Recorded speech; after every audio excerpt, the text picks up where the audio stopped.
Book ಮಾಡಿದ್ದು mobile ಆದ್ರೆ ಬಂದಿದ್ದು ಮಾತ್ರ ಸೋಪ್. ಬೆಂಗಳೂರಲ್ಲಿ ಗ್ರಾಹಕರೊಬ್ಬರಿಗೆ ಆನ್ಲೈನ್ ವಂಚನೆಯನ್ನ ಮಾಡಿದಂತಹ ಪ್ರಕರಣ ಇದು.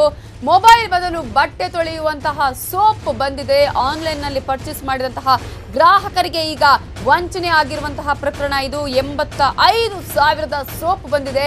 85,000 ರೂಪಾಯಿಯನ್ನ ಪಾವತಿಸಿ ಮೊಬೈಲ್ ಅನ್ನ ಬುಕ್ ಮಾಡಿದ್ರು. ಆದ್ರೆ ಆನ್ಲೈನ್ ನಲ್ಲಿ ಮನೆಗೆ ಬಂದಿದೆ ಮೊಬೈಲ್ ಬಾಕ್ಸ್. ಅನುಮಾನ ಬಂದು ನೋಡಿದಾಗ ಸೋಪ್ ಅಲ್ಲಿ ಬಂದಿದೆ. ಯಾಕಂದ್ರೆ 85,000 ರೂಪಾಯಿಯನ್ನ ಆನ್ಲೈನ್ ನಲ್ಲಿ ಪೇ ಮಾಡಿ ಮೊಬೈಲ್ ಅನ್ನ ಪರ್ಚೇಸ್ ಮಾಡೋದಕ್ಕೆ ಗ್ರಾಹಕರೊಬ್ಬರು ನಿರ್ಧಾರವನ್ನ ಮಾಡಿದ್ರು. ಆದ್ರೆ ಆನ್ಲೈನ್ ನಿಂದ ಮೊಬೈಲ್ ಬರುತ್ತೆ ಅಂತ ಕಾದು ಕೂತವರಿಗೆ ಬಂದಿದ್ದು ಮಾತ್ರ 85,000 ರೂಪಾಯಿಯ ಸೋಪ್.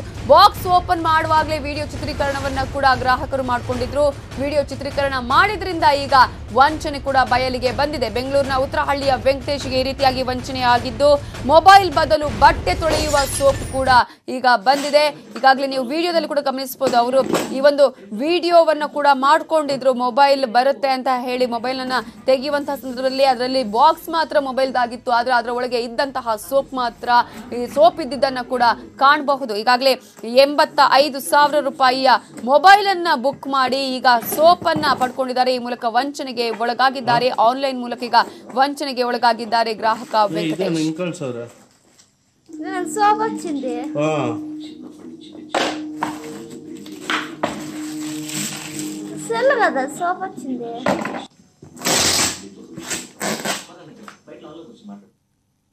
ಅವರು ಫಸ್ಟ್ಗೆ ಅಮೌಂಟ್ ರೀಫಂಡ್ ಮಾಡ್ತೀನಿ ಅಂತ 12ನೇ ತಾರೀಕಿಂದ ಹೇಳ್ಕೊಬಂದು ಇವತ್ತು ನಾವು ರೀಫಂಡ್ ಮಾಡಲ್ಲ.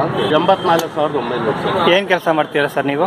ನಾನು ಉಡಾನ್ ಕಂಪ್ನಿಯಲ್ಲಿ ಸೇಲ್ಸ್ ಎಕ್ಸಿಕ್ಯೂಟಿವ್. ಅವರು ಫಸ್ಟ್ಗೆ ಅಮೌಂಟ್ ರೀಫಂಡ್ ಮಾಡ್ತೀನಿ ಅಂತ 12ನೇ ತಾರೀಕಿಂದ ಹೇಳ್ಕೊಬಂದು ಇವತ್ತು ನಾವು ರೀಫಂಡ್ ಮಾಡಲ್ಲ. 84,900. ಏನ್ ಕೆಲಸ ಮಾಡ್ತೀರಾ ಸರ್ ನೀವು? ನಾನು ಉಡಾನ್ ಕಂಪ್ನಿಯಲ್ಲಿ ಸೇಲ್ಸ್ ಎಕ್ಸಿಕ್ಯೂಟಿವ್.